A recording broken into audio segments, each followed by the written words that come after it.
We hear all the time that abortions later in pregnancy are extremely rare and only done if there is something wrong with the baby or the mother's life is in danger. Most abortions, almost 90%, happen in the first trimester. Late-term abortions are very, very rare. There's 6,000 women a year who get abortions in the third That's right, representing less than 1% of cases. I know, They're extraordinarily rare across the country. Just 1% of abortions are performed after 21 weeks. It's almost always because of a fetal anomaly, the life of the mother. Something about the health or the life of the mother that forces them to make an impossible, unthinkable choice. But studies and statistics show that unfortunately neither of these claims are remotely true.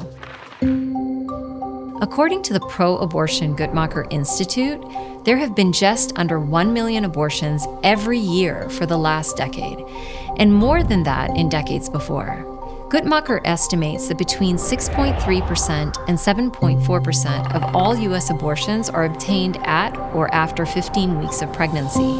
Using their data from 2023, the math comes out to anywhere between 65,331 and 76,738 abortions that year. When we're talking about 1 million abortions per year, 1% of that is still 10,000 abortions per year. 27 abortions per day. That's a whole classroom of children. Compare these numbers to other causes of death.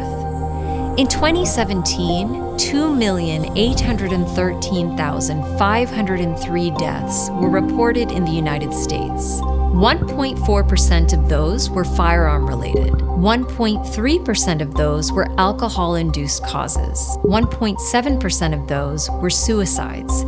But nobody is trying to minimize the significance of gun violence, are they?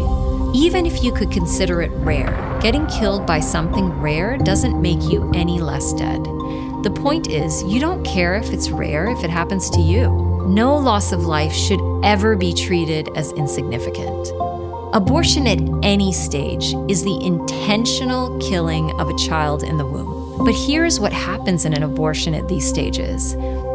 In a second trimester D&E abortion, the child is dismembered with forceps. In a third trimester induction abortion, the child is lethally injected with poison, either in the amniotic fluid or in the heart or in the head. Now for the second claim. Are these abortions only done when the mother's life is at risk or if there's a problem with the baby? First of all, it's important to say that abortion, the direct and intentional killing of an innocent human being in the womb, is never medically necessary. If the woman's life is at risk, the doctor can carry out an early delivery and work to save both the mother and the child. Children have survived outside the womb as early as 21 weeks. They don't always survive early delivery, but at least we're giving them a chance. And this is completely different than intentionally killing the child by dismemberment or lethal injection. What if the baby is diagnosed with a condition that is deemed incompatible with life? Again, the solution is never to intentionally kill the child. We deliver the child and give him or her every chance at life.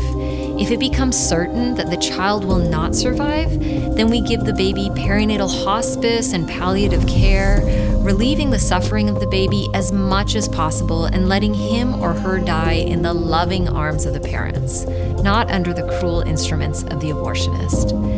But even though abortion is never medically necessary to save a woman's life or in cases of fetal abnormality, it isn't even true that these are the reasons for most later abortions anyway. A 2013 study published by the Pro-Abortion Guttmacher Institute said, data suggests that most women seeking later terminations are not doing so for reasons of fetal anomaly or life endangerment.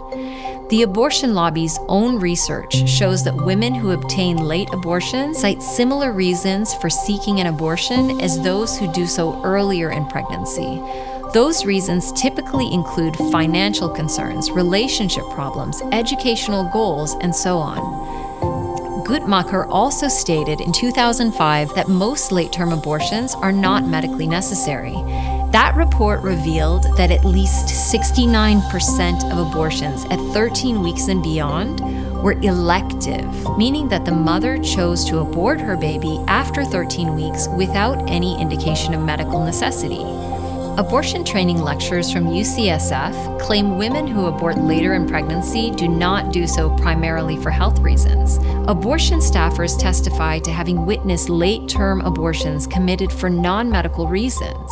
He had told me that he only did late-term abortions for compelling medical reasons. I saw that there was nothing wrong with well over 98% of these babies. Do you ever get any women in their second half of the second trimester or in the third trimester that say they have no medical problems, they just don't want the baby, they change their mind? Would you do it? Well, of course, if a woman doesn't want to be pregnant, there's no justification for forcing her to continue the pregnancy. Okay.